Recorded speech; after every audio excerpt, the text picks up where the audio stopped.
much for tuning in for another episode at my Medical Sales Podcast.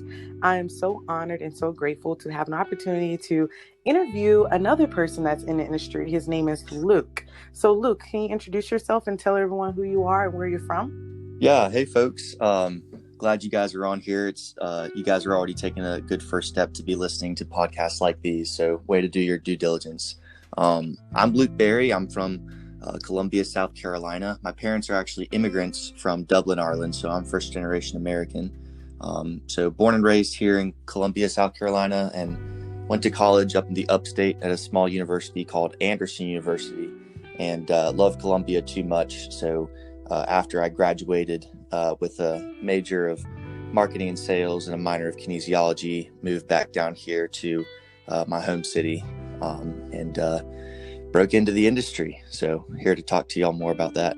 Absolutely. How did you hear about medical sales? Good question.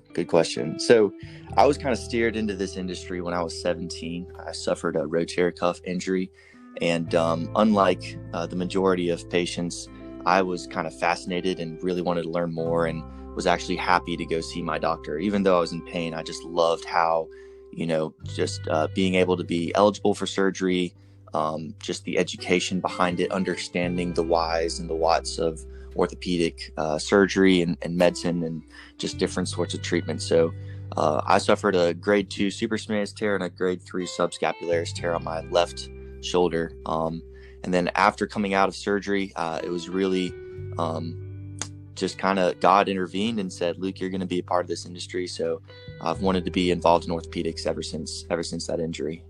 So from there, I just started to reach out to different clinics and shadow different orthopedic surgeons. Very nice. How are you recovering now? Do you feel good, or do you still go through pain? Yeah, well, I'll be honest. I mean, I was a terrible patient. I mean, they would... they tell you to do this many hours of PT and, this for external rotation and, this for the, reaching across your arm and your chest and stuff like that. And I was 17. I mean, I was young and dumb. So I didn't exactly go to all of my PT visits. And even if I did go, I probably didn't do the exercises to 100%. But all that being said, I mean, it clicks. I think it's really just my biceps tendon slapping against my subacromial space. To be honest, I was maybe a little bit too young to have that surgery. So yeah. I'm doing fine. I mean, I'm able to bench press, military press, good. Pull-ups, full range of motion. But, like if you were to look at the x-ray again, you'd say, yeah, you may have to have a revision probably in the next couple, 5-10 years. Oh my gosh. How much can you bench press, just out of curiosity? That's a good question. So I'm 6'1", I weigh $175. Wow. And my PR personal record, for those who aren't in the weight room, you need to get in the weight room if you aren't. Okay. My PR is 200 pounds even. Oh wow. And that was like junior year of college when I was weighing 185 instead of 175 right now. Oh, nice. How many times can you lift that? Just one or two? Oh yeah, just once. Oh my gosh. Okay. If I were to no 200 once up, that is a small victory for me. So I'll take that. I'll take that all my day. Car. Yeah, no, definitely not. That's not the man for that job. That's amazing. So, what do you know about being a medical sales rep? Yeah, so I think I love most just the dynamic aspect that, every single time that you meet with a surgeon and their team, it's somebody different. They have different needs than the other person that you're going to, be seeing that day. You have a lot of freedom and you have a lot of liberty as far as your time with this job. You really eat what you kill. So, I've been able to grow in my self-motivation from when I first got in. I've only been in for about 11 months, but I feel like if we were to compare where I'm at now compared to when I was just interviewing for this job, I'm not saying it'd be polar opposite, but the weaknesses that I wanted to make stronger, I've definitely seen results with that. So to answer your question again, though, it keeps you engaged. I mean, this job really does. I'm sure you can speak to that just as much as I can. Just never being the smartest person in the room. You get to interact with some really great people, some motivated people. And I think that just keeps the environment, professional and sometimes unprofessional when we need to cut up. So I really enjoy that aspect. That's amazing. So what do you see like being a medical sales rep, you plan on owning your own medical sales company under you in the future? What do you see yourself doing in the future as a medical sales rep? Yeah, you kind of already hit the nail on the head. I'd really love to be able to own my own distributorship. And I think, maybe that may be, my 10, 15-year goal, as of right now. If that happens sooner, then that would be great. That'd be awesome. But I feel like I still have so much to learn. I'd love the fact, to have my own business and to hire my own employees and pay them how I think they should be paid and set my own commission rates and kind of be even in more control than where I'm at right now, which, my position already gives me a lot of control, but being able to utilize different product lines to treat one area, of a patient, a different diagnosis, rather than just one thing and be limited to, whatever your W-2 gives you, but be 1099 and own about, a territory that would maybe use 4 to 5 reps. That's where I'd like to be going. Amazing. That's really good. Absolutely. So, like I said, I wanted to keep this really quick and short for you and make sure that I did not take up too much of your morning. So is there anything else you would like to share? Anything that you would like for people out there that's listening to this podcast to know? And other than that, we can pretty much wrap up after that for sure.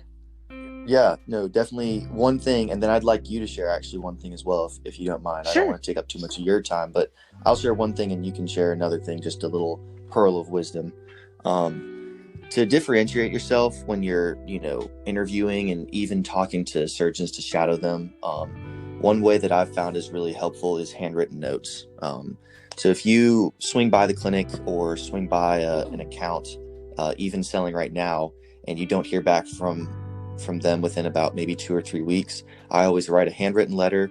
I thank them for their time, and then I always, ask for the business again, but maybe in a less invasive way. Wow, so that's one tip. Great tip for sure. That's one tip that I have for everybody, because not a lot of people are utilizing those handwritten notes. Everything's so, you call, you voicemail, email, text, and that's just very to and fro. But when you write a handwritten letter, it takes time to do that, to invest in that note, and then it takes time for them to physically open it up, physically read it. They're holding the note in their hand. There's something a little bit more different about a handwritten note. That is so true. When I broke in, my first company I worked for was Medtronic, and literally I had 8 interviews, and I wrote every single one of them a handwritten note of saying thank you for your time for interviewing me. So that is a great point and great tip as well, because it brings back that personal aspect, considering now everything's so digital that reps usually just send follow-up emails, but also dropping a little note there helps as well. So I totally agree with you. Absolutely. Great. Awesome. So what question do you have for me? I wanted you to share one tip. Sure. For the folks. One of my tips I can say is I love to just be friends with my doctors, because every time that you need something done, it's easy to basically go to your doctors and say, hey, I need this done, because you've built that friendship, not so much of just that business aspect, like, hey, just following up on surgery. It's more so being a friend, checking on them. How are they doing? Is there anything I can do for you? Just random acts of kindness. If I have an early case in the morning around 7:30, I like to bring my surgeons coffee or some kind of breakfast or something, because they're so busy and everyone wants their health taken care of, but sometimes we forget to take care of the doctors. So as a rep, I really love to just take care of my doctors, make sure they're okay. If I've noticed they've been working all week and they're looking stressed out, I'll say, hey doc, let's go do happy hour. Let's kind of relax and just kick it a little bit or something of that nature. And they appreciate that. And you don't really have to do it every day or every week, because that one time will last for months, because they appreciate your time and they understand that you have a business to do. So they know, of course, you're building a relationship, but they also appreciate that you're not trying to be like the other reps and only contact them for business. You're also contacting them to make sure they're okay. And that's one of the biggest tips I like to use. Sure. Yeah. All right, people, use it. Well, thank you again for your time. You're very welcome. I had a great time speaking with you, Luke, and you have a great day. Go out there and hit your number. I know this month is going to be pretty much slow for everyone, but we're going to try our best. Yes, we are. Thanks for having me. Absolutely. Well, you have a great day. And of course, if you need anything, please do not hesitate to call me. And likewise. I Thank you so appreciate that. much. Thank Have a you. good one. Bye.